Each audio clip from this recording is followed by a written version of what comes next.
Basically, if you're not already using our de-escalation training, I want to strongly recommend you take a look at it. We've got our basic series. We've got crisis situations, like how to ask somebody to leave, how to break up fights, when to call the cops, special populations, mental illness, substance use, teenagers, special situations, like how do you have the body odor conversation? How do you handle sexual harassment? What's the law on service animals? And then some trainings on for managers specifically. So if you're not already a member and that interests you, and you'd like to try a free 2-week trial, let one person per organization try completely free, go to homelesstraining.com/free-trial. Hi, my name is Esmé Weijun Wang. I'm a writer and an award-winning author and New York Times bestselling author as well. I live with my husband and our cute little dog, and I have a diagnosis of schizoaffective disorder, bipolar type. Tell me your story, like birth till now, skip junior high. Nobody's unless junior high was relevant, but like generally speaking, people don't have good junior high stories. But like, what's your story? Well, I was born in the Midwest and we moved to California when I was very young. I started noticing that I was having some strange behaviors when I was a child. Before any kind of school, before elementary school, middle school, high school, my mother noticed that I would do these things in cycles, kind of like OCD type symptoms. I was very anxious. By the time I was in middle school, I was self harming. I was cutting myself. And I wasn't actually diagnosed with anything until I was in high school. So around the age of 16, I experienced the worst bout of depression and anxiety that I'd ever had. I was having frequent panic attacks. I was suicidal. It was a really tough time. And it was at that point that I was brought to a psychologist and a psychiatrist. And I was diagnosed with depression and anxiety, which is actually pretty standard for someone with a more complex mental health diagnosis. So later on, by the end of high school, I was diagnosed with bipolar disorder, so new diagnosis. And then by the time I was in my 30s, around 2013, 2014, I was diagnosed with schizoaffective disorder, bipolar type, as well as complex PTSD. And those are my main kind of mental health diagnoses at this point. And what's your story outside of the diagnoses? Well, I was a very ambitious child. I liked to assign myself homework, so I would make up assignments. I remember this one assignment I gave myself when I was like 8, and it was to research an Olympian and write a little essay about them. I wrote a 230-page book when I was in 5th grade. It was a novel about a girl who turned into a cat.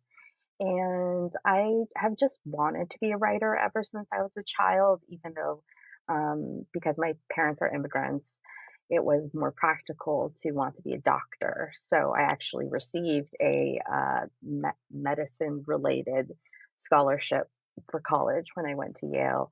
And yeah, at that point, I was really interested in all kinds of things: visual art, writing, literature. I was also dealing with my mental health diagnoses. So that was all kind of side by side until I went to my master's degree at University of Michigan, where I studied fiction. And then I moved back to the Bay Area and started working at a tech company. And now you're an awesome author. And so now I'm an author, a speaker, and the founder of a business called The Unexpected Shape. We provide online resources for creative writing with the Unexpected Shape Writing Academy and personal development resources for ambitious people living with limitations such as chronic illness or disability. That's awesome. Can you tell me about your book? Because I picked it up the other day and was planning on giving it 15 minutes, and there went the afternoon. So Oh my gosh, thank you so tell me much. about it. So that is The Collective Schizophrenias, which is a book that almost never happened because my agent at the time did not want to represent a book about schizophrenia for some reason. So I actually asked my agent at the time, like, hey, I've written this essay. It's called Perdition Days. It was published at the Toast for like $50. And somehow, like, the MIT journalism people picked it up, and NBC Universal wanted to option it. And there was all of this attention given to this one essay I'd written. And then I wrote another essay that was also about schizophrenia, or what I call the schizophrenias, which is kind of the spectrum of schizophrenic disorders, and it was called Toward the Pathology of the Possessed. It also got a lot of attention. It was a notable essay in Best American Essays, et cetera. And so I was writing these essays, and I went to my agent and I said, I'm writing these essays, they're getting good reception.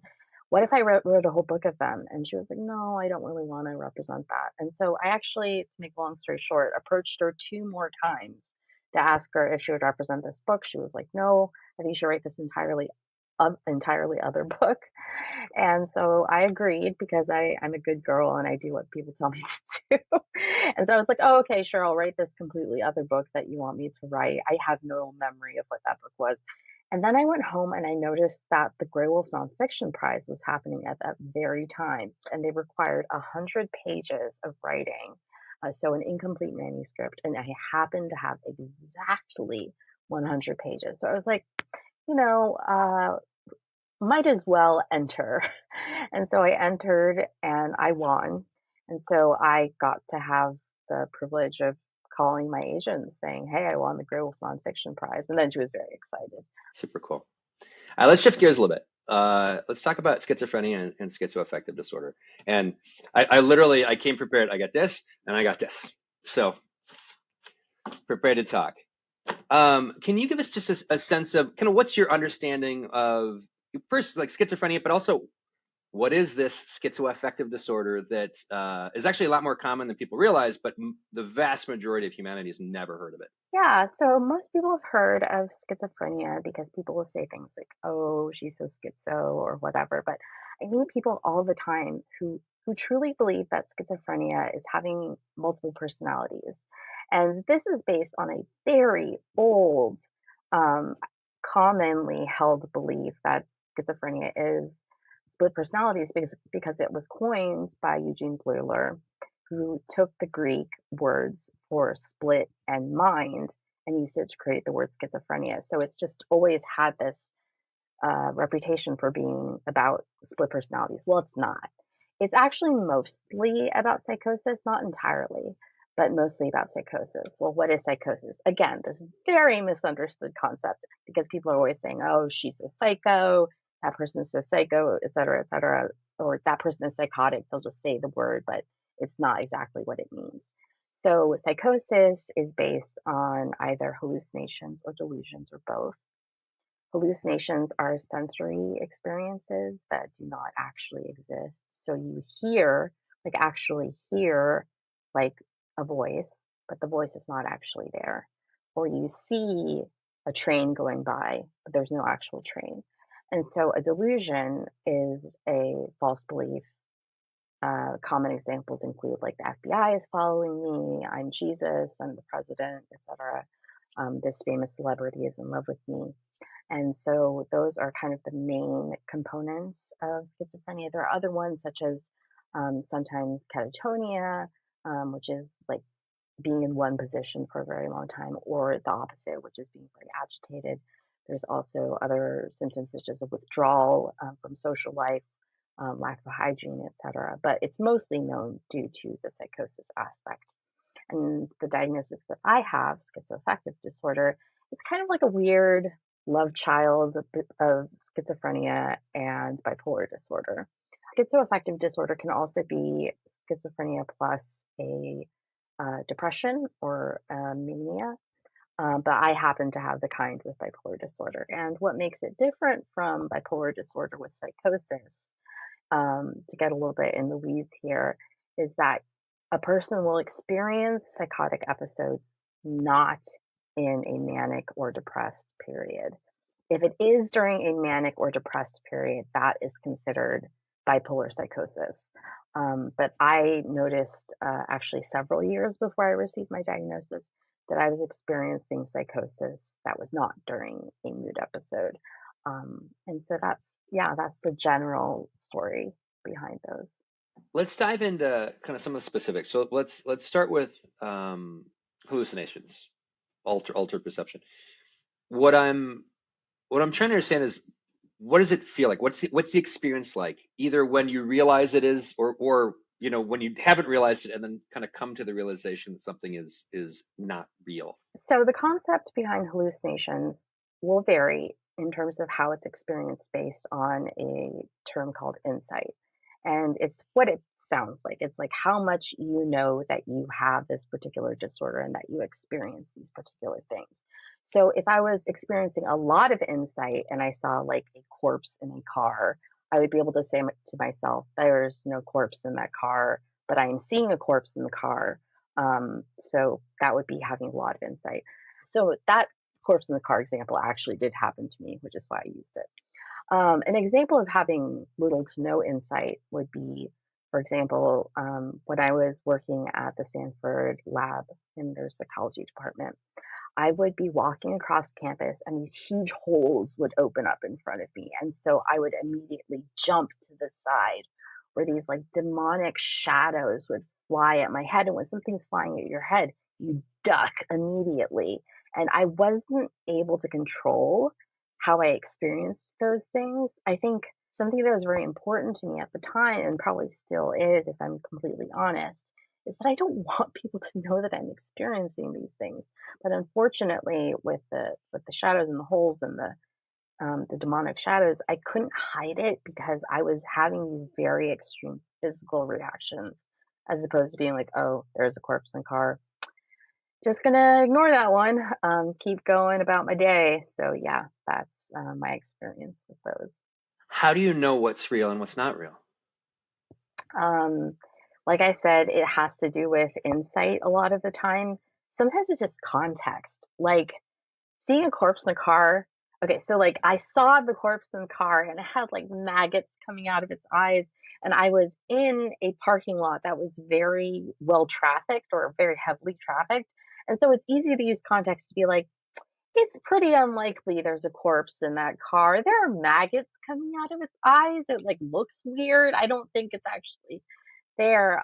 Some people with schizophrenia will enact something called reality testing, which is also what it sounds like.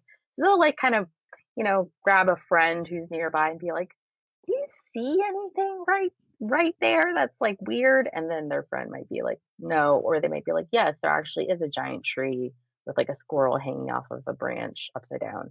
And then that the reality testing happens, and you're able to figure it out.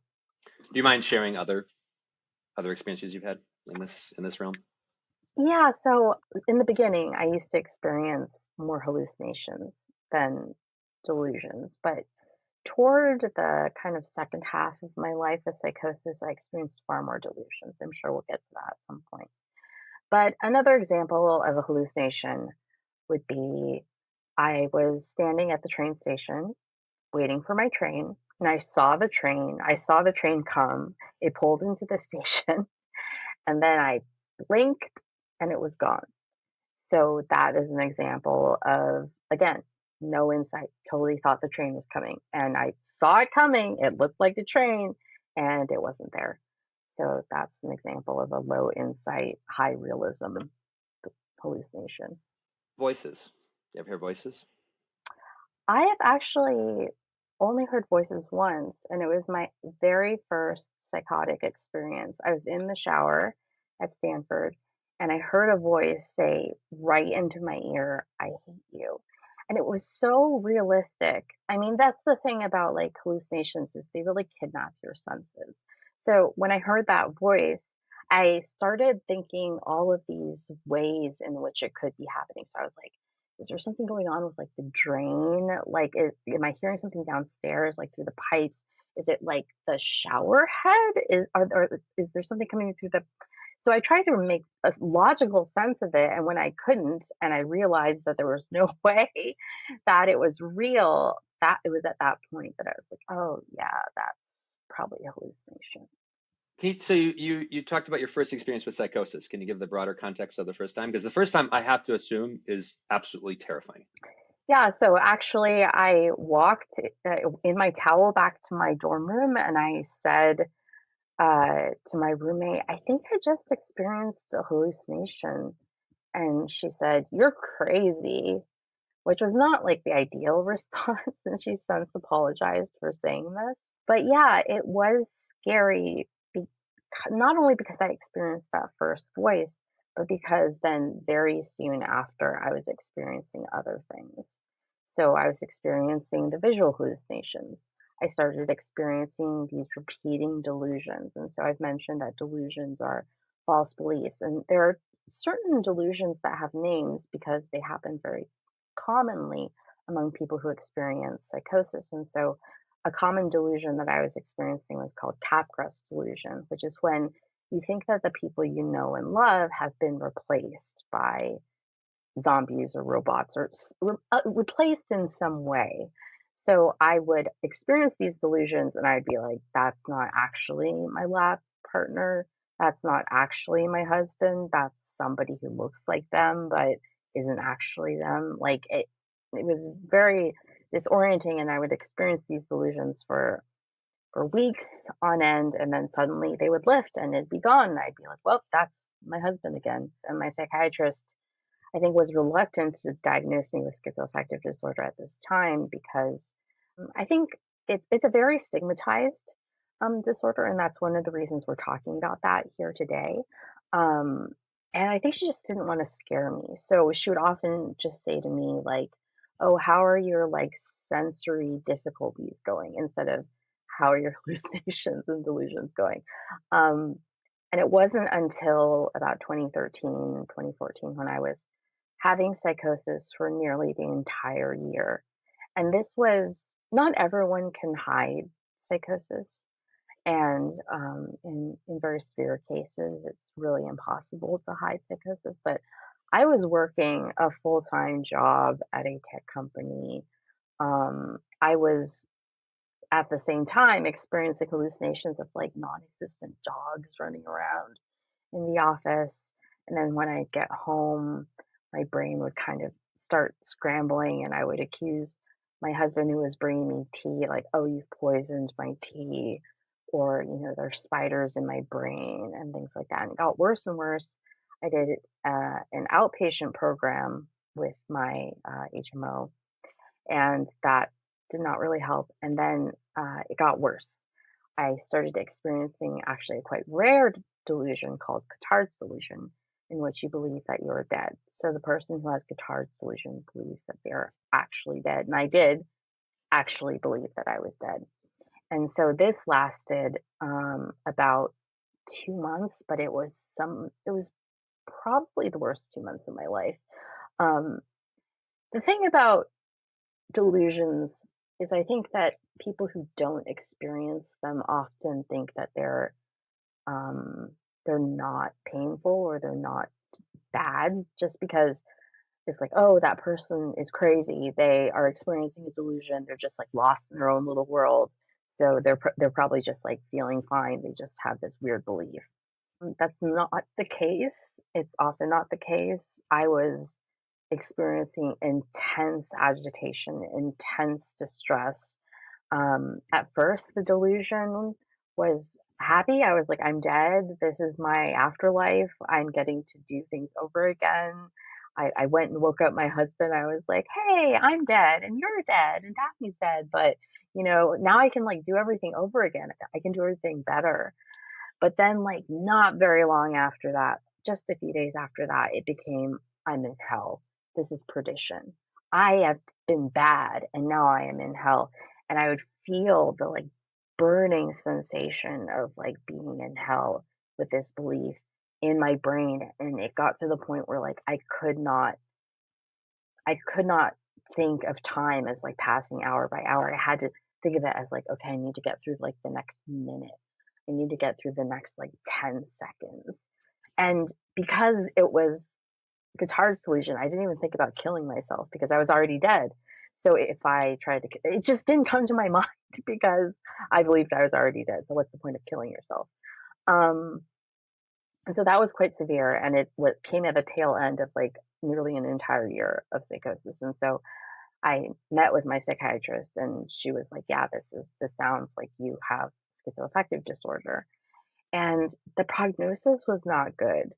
I remember the day that she was on the phone on speakerphone with my therapist, and I was in my psychiatrist's office, and she was talking about like probably you're not ever going to have like a normal life. You're never going to be at like 95%. You're probably never going to be at 90% again.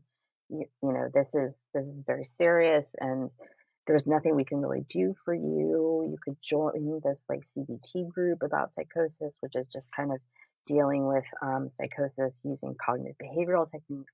And I was sobbing. I was sobbing and sobbing because I could not imagine this life that she was describing to me, this life in which I had been so ambitious and so desirous of so many things. That life was not going to be my life anymore. And I might be experiencing these kinds of things all the time. And I had tried every atypical antipsychotic on the market, and none of them worked for me. Some of them gave me terrible side effects, so I had to quit my job. Um, and most people who have some form of this schizophrenia, how we're measured in terms of how high functioning we are is whether or not we can hold a job. And a lot of people with this schizophrenia just cannot hold a job. It's just too difficult with the the anhedonia and the avolition, which is just like a lack of motivation to do anything, and the delusions and the hallucinations is just too much.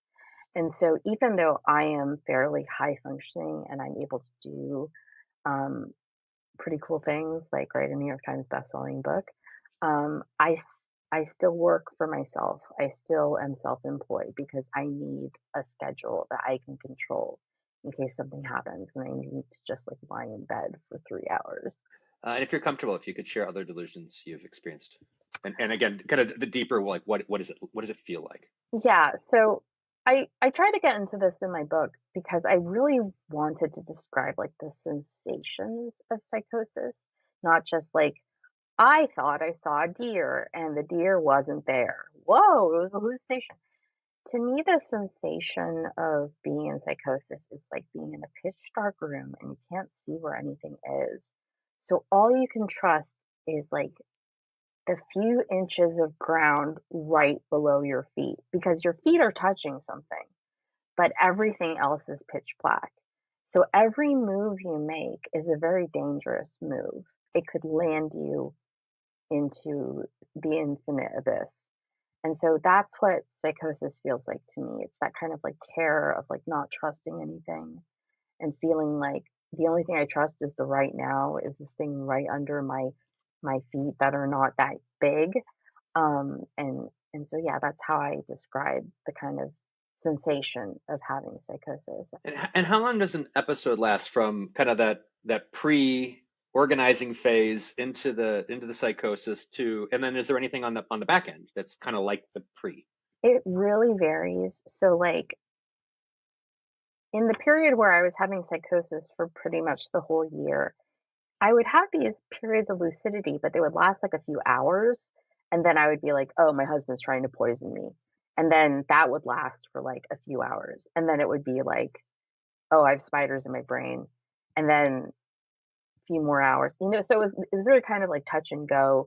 And then like I'd have a delusion like, oh, my lab mates have turned into robots. And then that would last for like 2 or 3 weeks.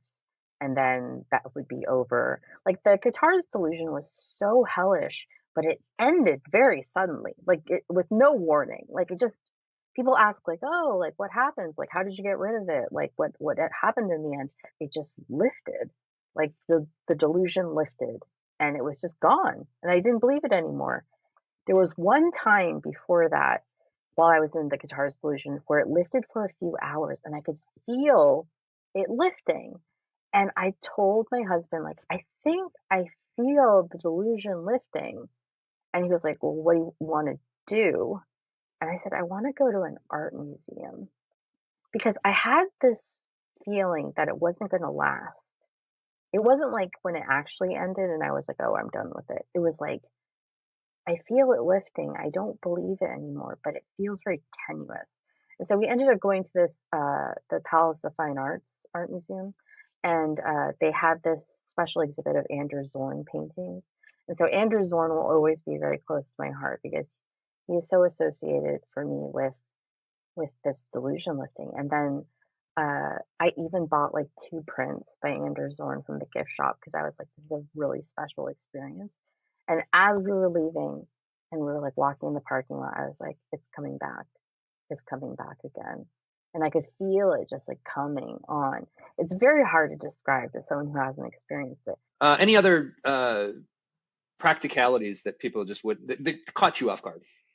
Practicalities. I mean, I think just it's very hard to work when you're preoccupied with all of these other things, like you're preoccupied with this voice you're hearing or this thing you're seeing, these five dogs you're seeing like running around the office. You're preoccupied by that thought about the spiders in your brain. Like it's very hard to kind of just like focus and do the stuff you're supposed to do. Um, One thing that I was not expecting, and I don't actually know if this happens to most people who experience psychosis is I found it very tricky to watch movies or TV. So we could only watch certain kinds of movies or TV because, for example, I had never was seen Doctor Who before, and so my husband and I were watching Doctor Who one day, and I got very anxious afterward. I was like, are those people real? And where are they? And like we had to like go through the whole premise of like there are actors and they pretend to be people on TV shows and that wasn't real. And you saw like a monster, but like the monster was like a CGI monster and CGI is this and this and this. And then after that happened, we had to just like watch a cooking competition show because that was real. That was like anchored in the real. Or like another time we went and saw Lucy. So like most of these times I was not like actively psychotic. I was just kind of like my brain was a little bit not in the best place. I wouldn't say I was actively psychotic, but it was like loose enough that like certain things could really get to me. So we went and saw this movie called Lucy. It is not a great movie, but it stars Scarlett Johansson. It's about Scarlett Johansson, who ingests like a million bags of cocaine by accident, and then she can activate like more of her human brain than most people can activate. And so she has all of these powers, like she can read people's minds and stuff like that. And as we were sitting in the movie theater, I felt myself start to believe that I could read people's minds, that my brain was like activated. And so like with we had to be careful with and this still kind of happens sometimes, but not as frequently. I think I'm in a pretty stable place at this point. But we had to be careful about what we watched because if it was too like sci-fi-ish, but like realistic sci-fi, I would get lost in what we were watching. So there was quite a period of time where like I just watched Master Chef because it was like people cooking in real life. Yeah, and I wouldn't get lost in that. Well, that makes sense if you think about it. Like the delusions, your brain has to get the idea for a delusion from somewhere, and so that would seem natural that it would get it from entertainment. Wow. Anything else on the kind of? Oh, I know one specific I want to talk to you about because I think a lot of people think, well, just take a pill. Take the pill. There's a pill for this.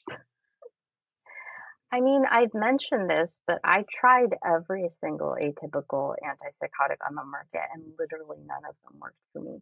Like those are considered to be like the top tier, top line pills for people, and none of them worked for me. And so that's why they diagnosed me with treatment resistant schizoaffective disorder.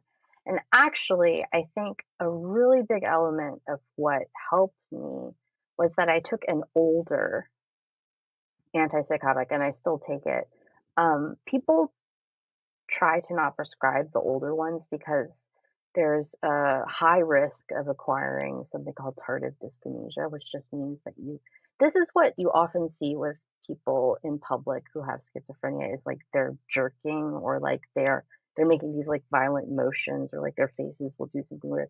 That's a side effect of the older line of antipsychotic drugs. So they try not to prescribe them, but I was in a bad way and they didn't know what else to do. So they put me on Haldol, which is one of the older ones, but also has a risk of tardive dyskinesia. Um, and that happened to work, but not, I mean, when people say like just take a pill, it's like, first of all, not everyone like pills don't work for everyone. Like some people just have treatment resistant whatever. Also, like some people can't afford health insurance. Like sometimes I've had to pay out of pocket for my psychotropic drugs and they are expensive. Like I remember 1 month we didn't have health insurance and my medications were like thousands of dollars. And every time I look at my HMO receipt, it shows like the retail price and then like how much I'm paying and I'm like, whoa, like if I had to pay, that price, like I especially if I were like somebody who was low income or like for whatever reason was homeless, it's very hard. And also just like if you're very mentally ill, it's very hard to do something simple as like remembering to take your medication.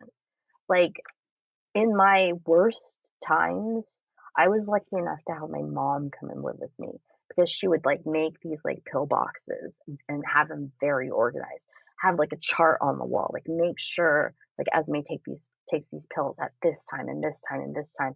And she would like feed me the medication because I was having trouble like taking medication on my own. And not everyone is gonna have someone like that in their lives. Yeah, so there's so many elements to that argument of just take a pill. Let's talk a little bit about stigma, and let me kind of preface it with a story. So my experience with this, we've talked about my wife a little bit, 8-time cancer survivor. She once after a surgery, they gave her Thorazine, Mhm. which is an antipsychotic, and but they gave it to her because she had hiccups after abdominal surgery, and they were afraid her hiccups were going to cause her to blow a stitch. So Oh, Thorazine is also an anti-hiccup medication. Well, as luck would have it, Thorazine in her actually causes psychotic episodes. So ooh, she's allergic to, is yeah. basically what they said. Going forward, just tell people you're allergic to Thorazine. So now when she goes into any doctor, they say, "Are you allergic to anything?" And she says, "Yes, Benadryl and Thorazine." I have literally seen people take a step back when they hear the word Thorazine, as if she's going to somehow like punch them in the face or they're going to catch psychosis or something. Become psychotic. Yeah. And then Yeah. she says, I had, and people so often have to say, "Why were you on Thorazine?" And she'll say, "Because I had hiccups after an abdominal surgery." And they'll go, "Oh," and then they step forward again. And for her, it's one of those things like it's there's when they realize it's not a mental health condition, we kind of have this like moment of the tension releasing. I can't even fathom what it would like be like if they never stepped forward. They just always say so. Yeah. What's the stigma like? Stigma is so intense. And there are many kinds of stigmas. So there's like self stigma, which I have experienced a lot of, just like, what's wrong with me? I'm so lazy. Why can't I do these things? There's also like institutional stigma. So like if your landlord knows that you have schizophrenia, you might have trouble renting an apartment. There's the stigma of cultural stigma. So my parents are Taiwanese immigrants, and when this is not related to the schizoaffective disorder, but just mental health stuff in general. So when I first was told to see a psychiatrist by my counselor at my high school, I told my mom one morning before school, and she just started screaming at me, saying, like, "How could you do this to us? Like, we've always given you everything you needed." And she was so upset and so angry. It was my fault, essentially. And so um, I went and cried. When I got to school, I just like hid in the art room and I cried. And then when we actually went to go see the psychiatrist was like, "Do you have a history of mental illness in your family?" And my mom said, "No." And just like years later, I learned that I had a great aunt who had probably had schizophrenia. My mother had been diagnosed with panic disorder and depression and had almost killed herself and me after I was born. I She had a cousin who had killed himself. So there was all of this mental illness in the family. And I asked my mom, like, "Do you remember when we talked to that psychiatrist? Like, why did you say there was no mental illness in the family?" And she was like, "It was none of his business." So it was very much like, we don't talk about that stuff. Like, that's our business. Like, that will affect, we're saving face by not talking about it. Also, it's very distressing to me anytime there's like a mass murder for a number of reasons, including issues with gun control and people dying, but also because like I'm just waiting for the news thing to become like, and then this person has schizophrenia, because I've read studies and things like that that like indicate that schizophrenia is usually only mentioned in the news if murder is involved. And being associated with murder is not an ideal situation. Or like you see portrayals of schizophrenia in movies or in TV, and it's always like someone very out of control, like usually violent, like very dangerous, et cetera, et cetera. There are no, like this interview that you and I are having, like there are not that many of this. What are the variables that allow you to be a New York Times bestselling author and someone else to be living on the streets Hmm. for 25 years Yeah. and have probably potentially the same diagnosis? Yes. So I think there's a very fine line between myself, who is a New York Times bestselling author, and the owner of a small business that makes six figures and things like that. Like from somebody who is homeless and at a homeless shelter or not able to get into a homeless shelter or whatnot. It's a very slender line. And I think so much of that line just has to do with privilege. Like I had a community that cared about me. I had the money to see an HMO or to be part of an HMO that would give me medication and psychiatric care. Um, my family is a support system for me, and I have a partner that cares about me. There are just so many variables that are not necessarily things I earned or like that I deserve more than anybody else. It's just that I happen to have these privileges that allow me to have a much better outcome than somebody else who has the same diagnosis. Yeah. And I can think of 50 more.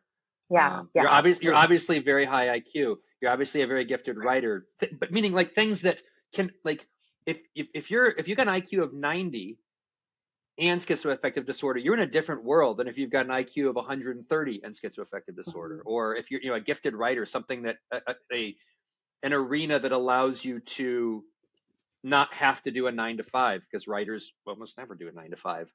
I feel like I need to comment on this, but like you actually said it better than I was going to, so I'll just shut up. What else did I not ask that I should have? I Um, don't know if it's a question that I want you to ask, but it's something that I want to say Please, please. to the people who are watching this. I think like something that is really important. So like not only for so I'm imagining I'm speaking to people who are dealing with people who have schizophrenia or some form of the schizophrenia. So the thing that I would like you to try and remember, and this can be very difficult. It's difficult for me. I have stigma as well. Um, is that the person in front of you is a person and they like blueberry pie and they think birds are cool and they prefer to use the big stall in the bathroom instead of the little ones. Like they're a person and they have qualities that make them a person. And this bigger quality that you're seeing of them having some form of the schizophrenia is just one element. And it's an element that's seeming very large at the time because you're dealing with them and they may be interfering with something or they might be frightening you with their behavior, but they are still a person and they have hopes and dreams somewhere. And yeah, that's just something that I always like to remind people. That's so parallel to homelessness because we see the homeless guy in the street, but his self-conception is I'm an out-of-work mechanic who really likes sci-fi books and art museums, but we don't see that when we see the stereotype, so to speak. Before you go, also we try to let people plug anything they want at the end. So if you Hmm. want to plug books, if you want to plug a blog, if you want to plug your company, if you want to plug all three, if you want to Hmm. plug like some people are like, yeah, I want to plug this book somebody else wrote. We don't care. Okay.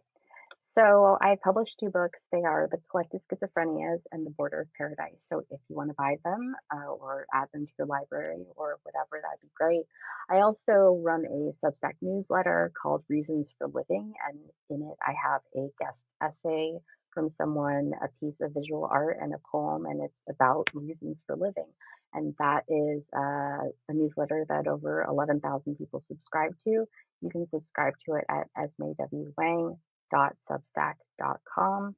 And finally, I have a website that's just esmewang.com, and it's not your typical boring author website. There's just a lot of stuff on it. You can learn all kinds of things. I've like written a million things. You can purchase exciting things like it, I also highly recommend you visit that. Thank you. All right, Esme, welcome. Welcome. Thank you everyone for being here. I'm shocked at how many participants there are. Yeah, so hi, thank you for being here and for caring about this topic. And thank you. You're jet lagged, and so thank you for being jet lagged and still being here. That is super awesome. I want to make my apology if I'm shifting around a lot in my seat. I actually fractured my spine 3 weeks ago, and this is my first time sitting in a chair in 3 weeks, so I'm really uncomfortable.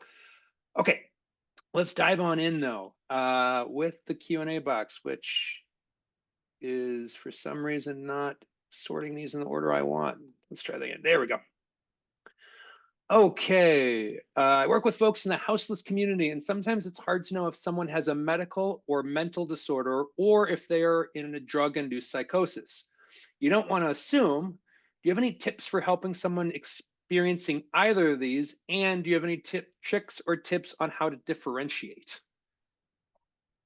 This is a really good question, especially because they can be comorbid, right? Like somebody can be having a drug issue as well as a psychotic issue that is separate from the drug issue. They could have a drug addiction as well as uh, a diagnosis of some form of psychotic disorder.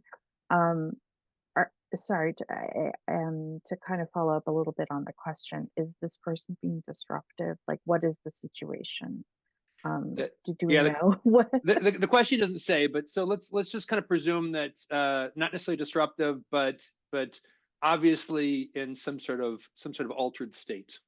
Yeah. So I would say that I'm assuming you're a librarian or somebody in a position of authority, and I think the way that you respond to that person, I don't think it necessarily matters whether that person is dealing with a drug-related psychosis um, or a psychotic disorder related psychosis or both, because you're not their doctor. You're not going to be able to treat them. Your your place in that moment is to help keep things kind of calm and to reduce any kind of disruption, right? So it's not, to me, in my opinion, it's not that important to know the exact reason for their behavior. Um, in terms of how to respond to the person's behavior, I think that probably Ryan has better answers than I do in terms of who do you contact? Like, probably uh, you might want to call the police in some situations, but I would recommend you not in a lot of situations. And probably in most situations. I don't know um, what resources you have in your city or in your town to kind of help and de-escalate situations. Ryan, do you have thoughts So or how I can answer this yeah, question? we have entire trainings on this that that go on for for 20, 40, 60 minutes. And so yeah, so let me try sticking to the questions that are a little bit more about your experience versus the ones that are more kind of the de-escalation based. um when having an episode, is there anything your loved ones are able to do to give you a sense of peace or comfort? So in the middle of an episode, what do your friends and family do that's helpful? Yeah, so a great example of some things that my friends and family have done is, so during that period of guitar's delusion that I described earlier in the interview, we had friends and family sign up for spots to come and sit with me using this online resource called a care calendar. It's free, but basically you sign up to come sit with a person, or for other people who may be dealing with cancer and some such, they can volunteer to deliver meals and whatnot. So for me, it was really useful to just have somebody come and sit with me because my agitation was much worse when I was alone. I think for me, it was a number of factors. I was alone with my thoughts a lot. When I had somebody that I recognized and was comforting, come and sit with me. They wouldn't have to talk, they wouldn't have to engage me. What they would do is, it seems antithetical to something that would be helpful, but they would often ask me, on a scale of 1 to 100, how are you doing today?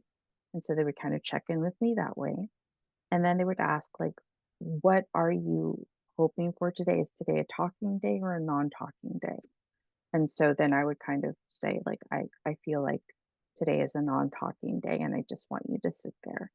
Um, because even though the person who is experiencing the delusion or the psychosis or whatever might not have a ton of insight with a lot of things, such as whether there is a train coming by when there actually isn't a train coming by, they usually have a decent amount of insight as to what is helpful and what is not helpful. So if you're sitting with me and I would like you to not talk to me, it's probably not going to be helpful for you to dive right in and start like chattering at me about all kinds of things, or like what's going on in the world, or how the election is going, or politics or whatever. So I think that a certain amount of respect for the person's desires is helpful, or just to check in and say, like, how functioning, or I hate the word functioning actually, how high needs or non-high needs are you today? And if that person can't think of what they need, so like sometimes I can't even think about like food. Do I need food? Food? What? It can help to ask questions like, are you hungry right now? Can I bring you a glass of water? Just things like that can be helpful. I totally frantically wrote down that on a 1 to 100 scale. How are you? That's I've never heard that before. That's fantastic. So thank you. My sister-in-law actually came up with that as her technique when she came in. Very cool. Very cool.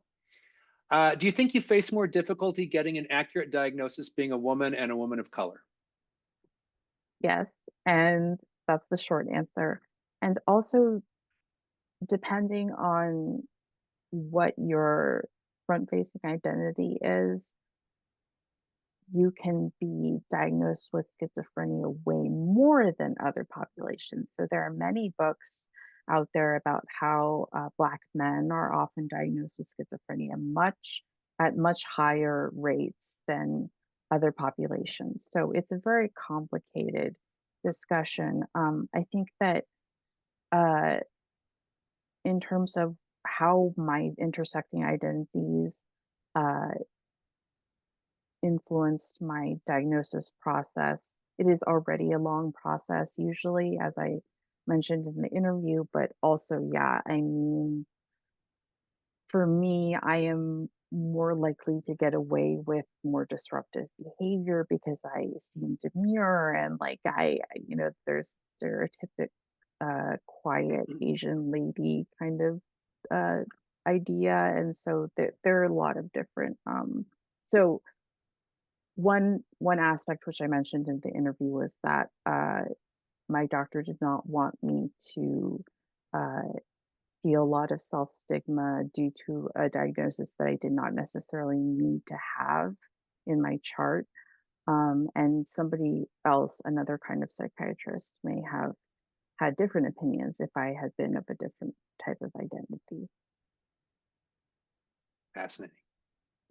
Are you scared of experiencing delusions and psychosis again? And how do you prepare or plan for these experiences or episodes?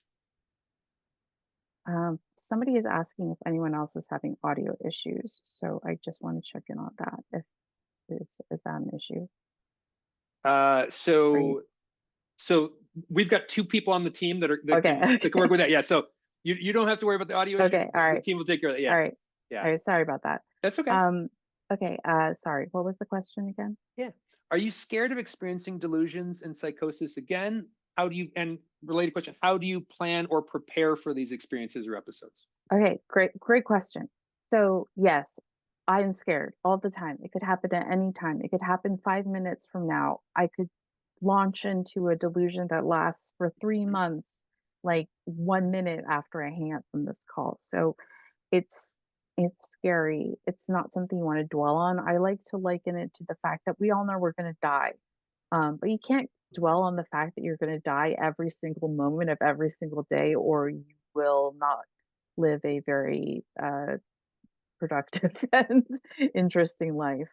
Um, and so, however, having said that, having experienced a number of different bouts of psychosis, I have collected an amount of information that is useful for both myself and the people who help me in my network. So it's this handbook that's called the Care and Keeping of Esme. And so it has a lot of things in it that we've noticed help. So we will have like a list of resources. So here are the numbers of my doctors. Here are the numbers. Here's a list of all the medications that I take. Here are the emergency medications that I take if I feel like I'm on the brink of an episode of psychosis. And these medications may be able to stop the episode before it really gets going. Here are the foods that are very easy for me to make if I'm alone and I need to be able to, stay uh, stay nourished. We tend to have a bunch of Ensure or an Ensure, lookalike sitting around the house in case I need to be able to nourish myself, but not have the energy or the capacity or the cognitive function to take care of myself in those ways. So yeah, I think the more you live with this condition, often the more you will learn and the more the people around you, if you have a support system, which I am lucky to have, will learn about your situation. The first time is definitely nobody has no idea what they're doing. They don't know what medications are working for you. They don't know what helps you and what doesn't help you. So, yeah. Wow. I love your, you called it the TAN book.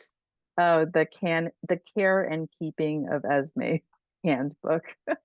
Very cool. Esme, do you utilize a strict schedule or time blocking, et cetera, to help you with med compliance, work, writing timelines, et cetera? How did you find what worked for you? So some people find that schedules are very, very useful. What ended up, so the short answer is I do tend to have a routine that is helpful for me. This is also because I have some kind of autism-like features due to the complex PTSD. I have a lot of different diagnoses and they all intersect in strange ways. But what I will also say is that while routine has habitually been helpful for me in the past, I also live with a number of physical chronic illnesses. So, for example, I might want to time block and say like at 1 o'clock every day I will work on my book or something like that. But most of the time that doesn't quite work. It'll be 1 o'clock and then I will absolutely have terrible fatigue and I won't be able to sit up or even type on my phone in bed, which is usually how I write nowadays due to the chronic fatigue that I deal with, or I'm having a very bad pain episode, or, there are all kinds of little factors that contribute to whether or not a routine is helpful or not. So I tend to, for example, wake up very early. Uh, I did not do that today in part because of the jet lag, but in part because I had a very bad night of nightmares last night. So there are lots of different factors. I would love to have a schedule that really helps me, but because of how unpredictable my life is in general and my health is in general, I can't always stick to a routine. However, I do have friends who have psychotic disorders who stick to a very, very, very regimented routine, and this helps them tremendously. Like they go to bed at like 6 p.m. every night. They eat at the exact same time every day. They never drink alcohol. They, all these kinds of things, and this helps them a lot. Like I'm thinking of one person in particular. So, um, people with psychotic disorders have a lot of similarities, but we also have a lot of differences. Yeah, like everybody. Yeah. Does something trigger your delusion, stress, anxiety, thereby being able to avoid them somewhat because you can figure those out? Or is it just it happens, it happens? Yeah, so I try to limit the amount of stress and anxiety in my life. But, if you ask anyone out there, especially nowadays, if you how much can you limit your stress and anxiety? It's not. I used to find this very frustrating when I spoke to my former psychiatrist because I would be exhibiting some symptoms, and then she would always ask, "So, are you experiencing more stress than usual lately?" And the answer was always kind of yes, but also kind of we're always experiencing stress of some kind. Like, I feel like very few people out there, including the people who are participating in this Q&A, are just like extremely chill all the time. There's always going to be something, and so that can always contribute to increased symptoms. This next question, you can say that you'd rather pass. How do you handle dating romantic relationships? You reference your husband several times. How does that play into this? So I've been with my husband since 2001. So it's been quite a long time. I have not been out in the dating, world in quite a long time. I've never seen what a dating app looks like. But in terms of relationships, he is very patient.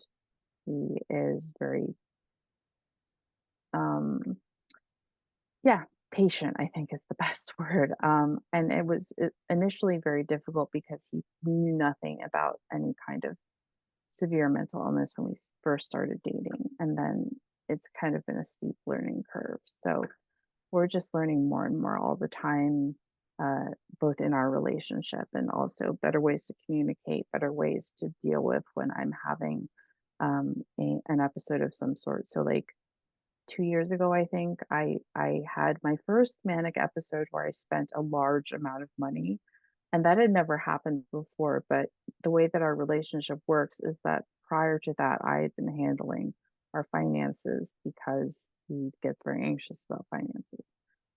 Then we realized at that point, which was like 22 years into our relationship, that maybe it wasn't the best idea for only myself to have control over the finances. So yeah, we're just always learning and developing our relationship. And I'm sure he gets very sad and frustrated sometimes. He has told me that just during some of my episodes, he really has a tough time, but it's also important. And this is the case for anyone who is a carer of any sort, for them to also have resources and a support system. So Esme, we are out of time. Is there anything else you want to kind of throw out there to the 1600 or so people that joined us today? I just want to say thank you so much for being here. I know that not everybody would spend their Thursday morning slash afternoon slash the person who's in Australia, to take the time to learn more about psychosis and schizophrenia in general. So thank you so much for being here. I really appreciate it, and I know that the people who interact with you appreciate it as well. Awesome, awesome. Thank you so much. Thank you so much for the interview. Thank you for doing this. You've been fantastic.